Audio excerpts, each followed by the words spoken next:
Hello and welcome. My name is Phil Wood and I'll be hosting this session entitled Pushing Boundaries, Groundbreaking Entrepreneurship in International Bureaucracies.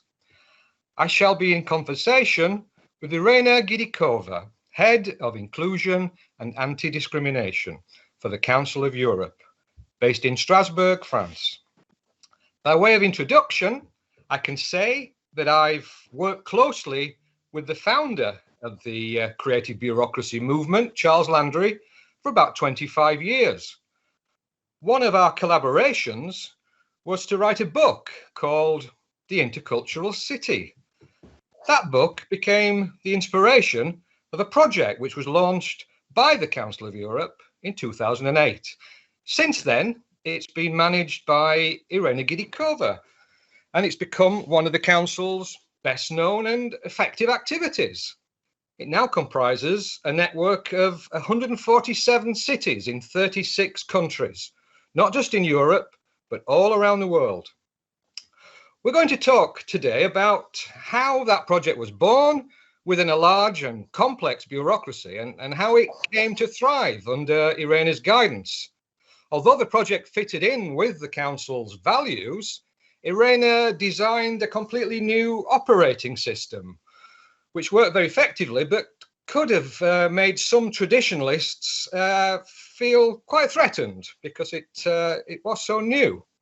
So I want to try and understand how Irena, as a Council of Europe insider, performed the role of a creative bureaucrat or an entrepreneur, as she likes to describe herself.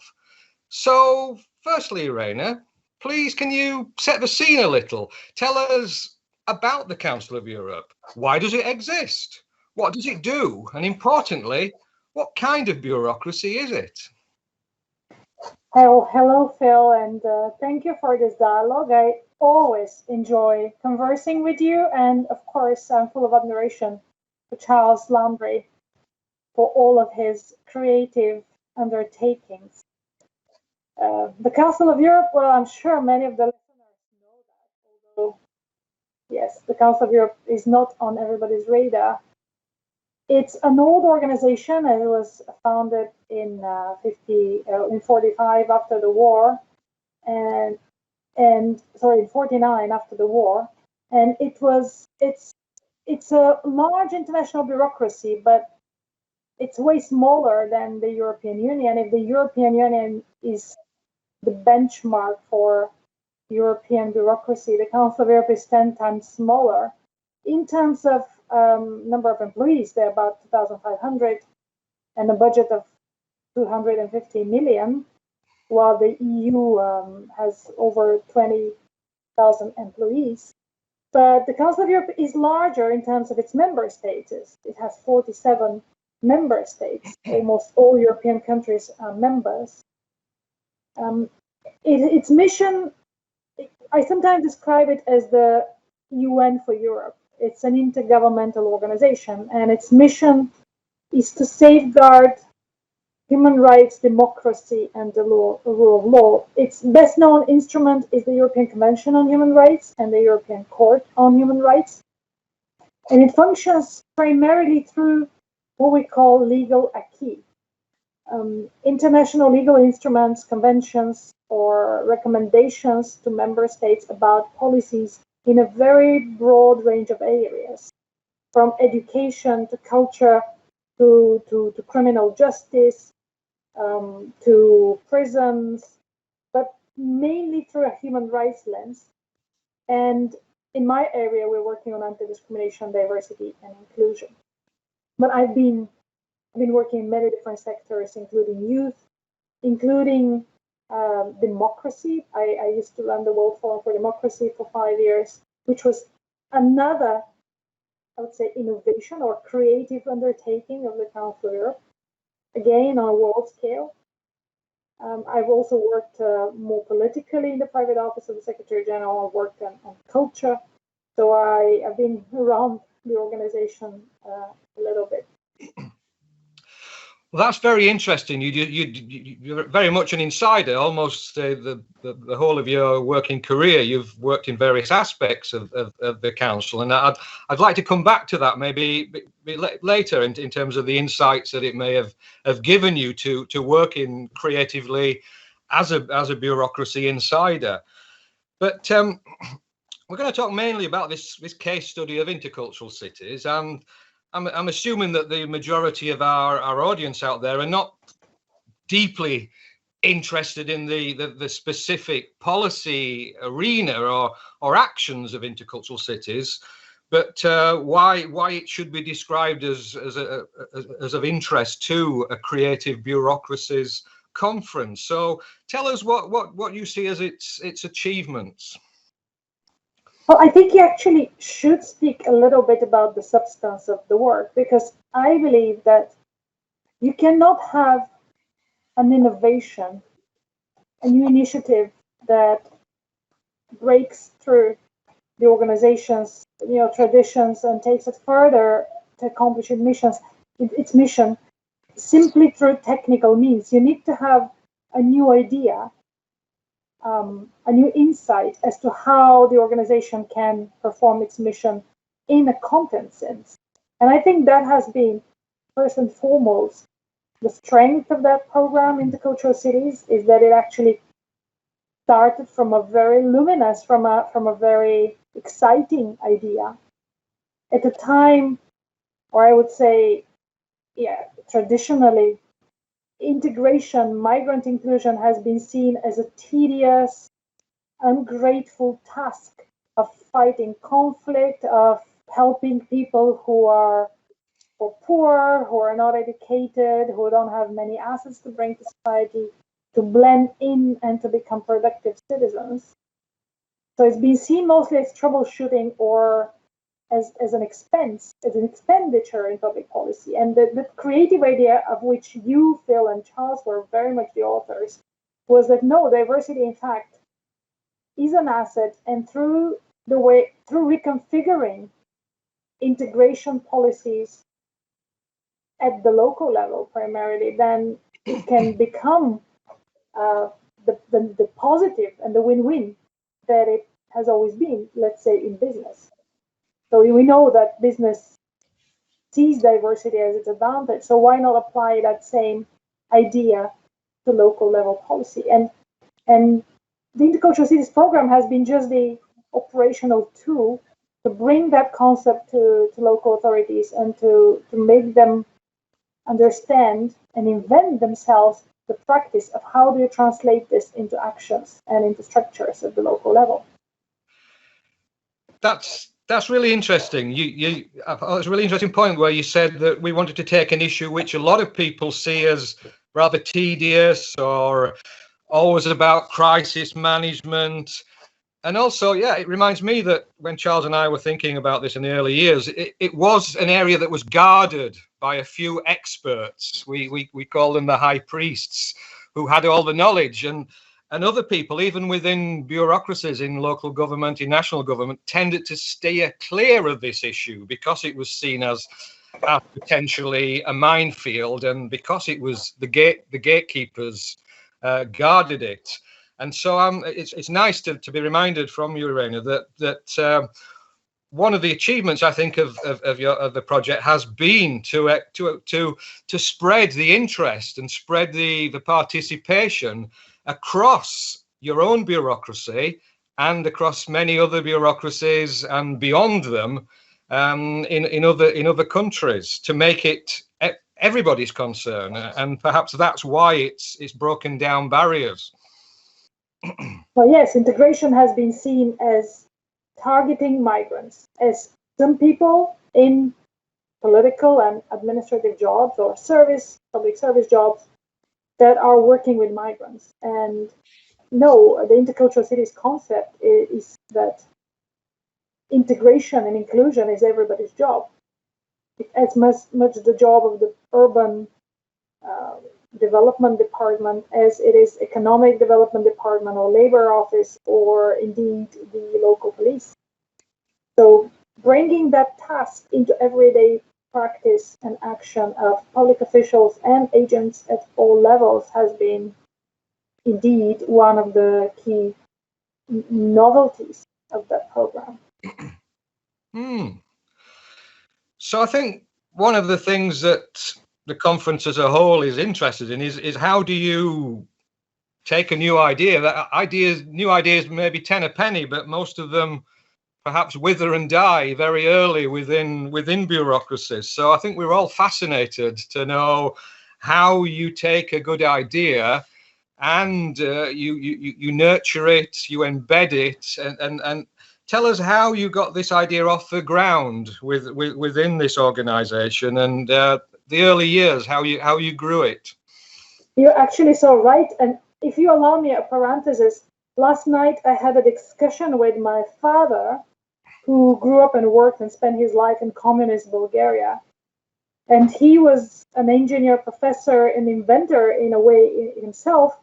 And he was telling me that huge monstrous bureaucracy, which communist country was, made it impossible for any new engineering innovation to be implemented because nobody was interested or motivated to do anything about it. Yeah. And in fact, that's true. Bureaucracies in general, be it corporate or administrative or public office bureaucracies, generally do not stimulate or do not welcome intrapreneurship or radical ideas, because most new ideas tend to be quite radical if they have to be reaching far. How do you do that? I think with activism, in a way, personal motivation. So, I believe in the mantra, when there is a will, there is a way. Of course, there has to be an environment, there has to be a hierarchy and an organizational culture that allows it. And I'm really happy that the Council of Europe is such an organization. I sometimes call it an organization of activists, because most people are really committed to make the world a better place. And they do use their professional skills and knowledge and competence for that. So the bureaucracy side of the Council of Europe, I would say, is less pronounced than this activism side. So that helps. But I also think to be really taking risks, because every innovation is taking risks in a bureaucracy, probably in every career, you have to consider the trade-off between your personal growth, your personal career, and the achievement of your goals of impact and making a difference. And it's very difficult probably to achieve both. It's where you put your energy. And I would imagine, I think that many entrepreneurs have not necessarily made very big careers within their organizations, but they've carved a niche and a space where they can create new things and make things happen. So you need to tone down career ambitions, but as a result, you can use that space and energy to work out in the world. Tell me, did you try and kick off with a big splash, or did you prefer to try and grow under the radar? There might be examples of new ideas, creative ideas that haven't been a big bang, but in my experience, big bang methods don't work, because obviously there is inertia, there is conservatism, not just within the organization, but within its stakeholders. As an international organization, the Council of Europe's governance is led by member state representatives. So there is a certain expectation of how the organization works and what it does. There is a tradition. And there is also, of course, contradictions between different parts. So if you try and impose a big new idea and say, yeah, that's going to make a fantastic change, you probably fail. So my approach has always been grow it slow, under the radar, grow it until it actually shows its value, until there is a community out there that is committed and that shows that things work. and only then you can become very visible. And for instance, it took between 2008 and 2015 until there was so much distance and understanding and knowledge built within intercultural cities, so that we could develop the first legal instrument, so which is the Council of Europe's what it mostly does, the first recommendation to member state governments on intercultural integration. So it took 7 years to achieve that. So you need to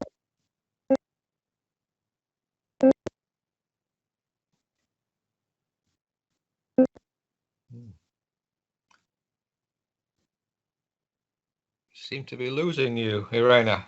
Can you hear me?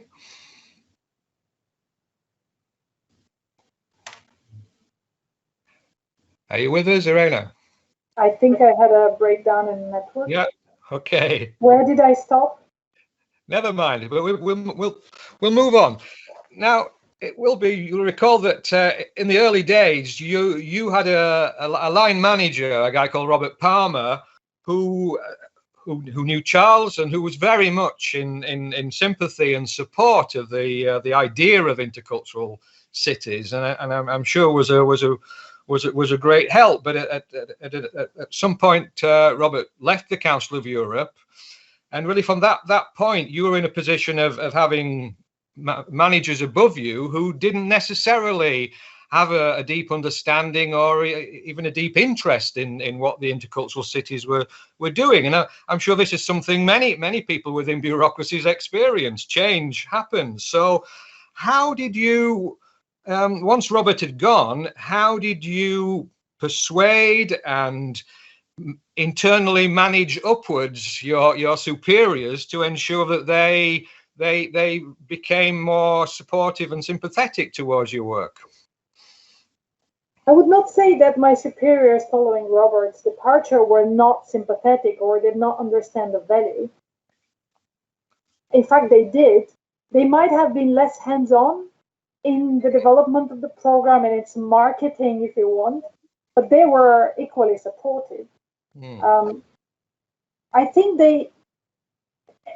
Intercultural Cities has always been a strange animal, an intergovernmental organization working with cities. It's quite rare. So I don't know to what extent they understood all the intricacies, but I think what they understood was that it was really important that the Council of Europe engages with political stakeholders that have equal democratic legitimacy as national governments, because they're also elected.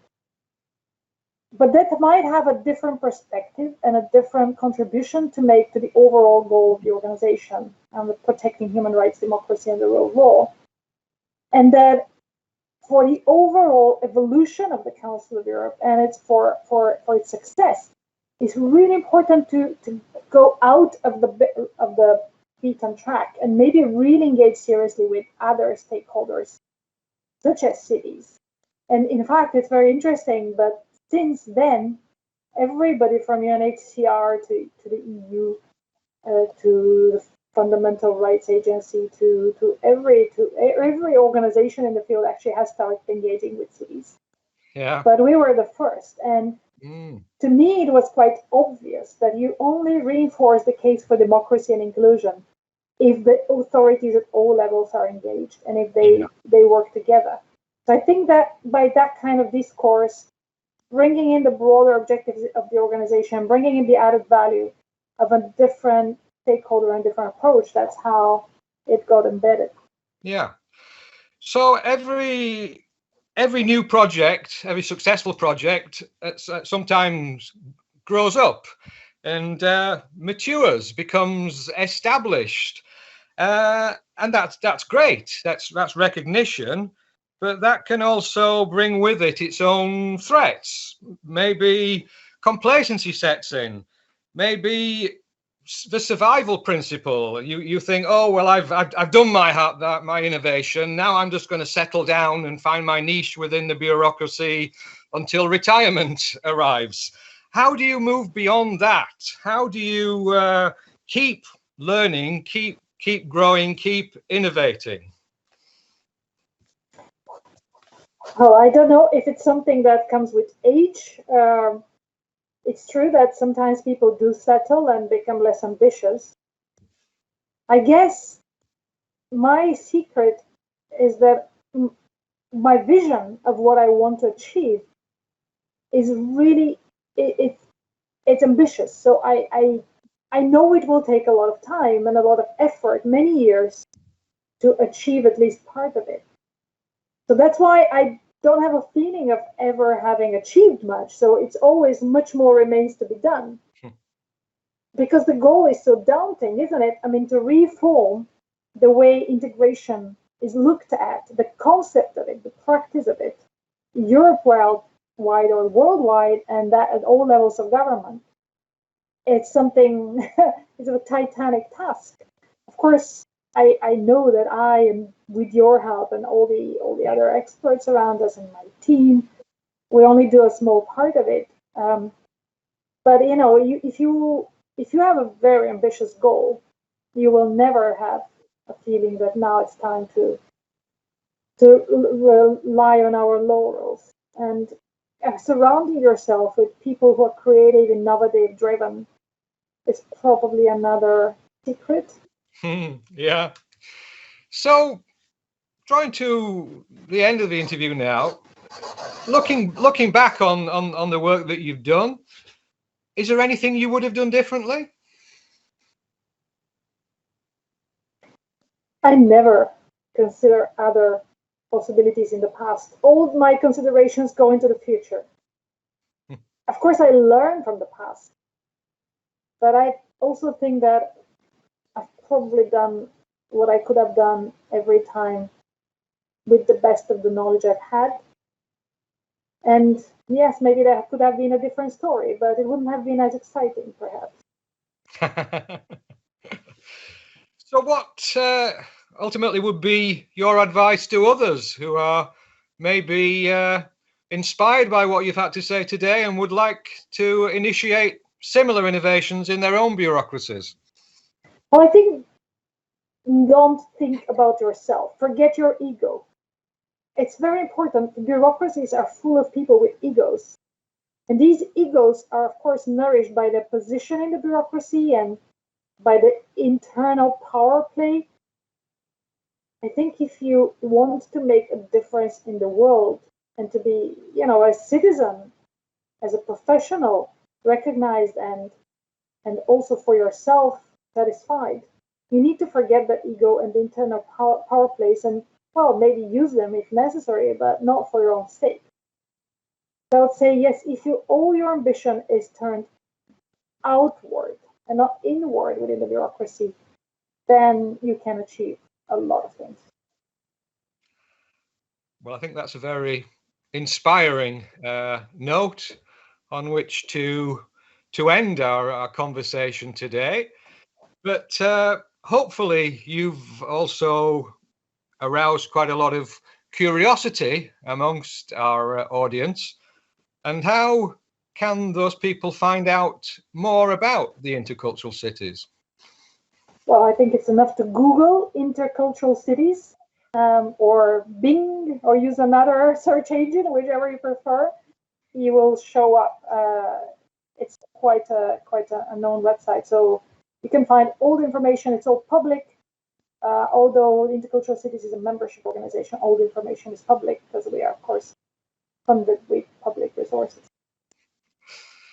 And I know from the map at the back of you that whilst we may have had previous conversations from each other's homes, it looks like you're actually back in the office today. How does it actually feel to be back in the heart of the bureaucracy? Yeah, it feels like I would somehow want to forget these 18 months. I was talking to a colleague and he kept completely in his counting of time. He had lost count of those as if they didn't exist. And it's, in a way, although we did achieve a lot, it's not the same. We really want to be back into action now. Yeah. I think we can all sympathize and agree with you. And I'd like to thank you enormously, Irena, today for giving your time, but more importantly for everything that you've achieved and the people and the the ideas and the projects that you've inspired all over the world. Thank you. It's been a great pleasure. I could not have achieved it without you and others like you, Phil. Thanks so much for being our inspiration and guide. Thank you. Goodbye. Bye-bye.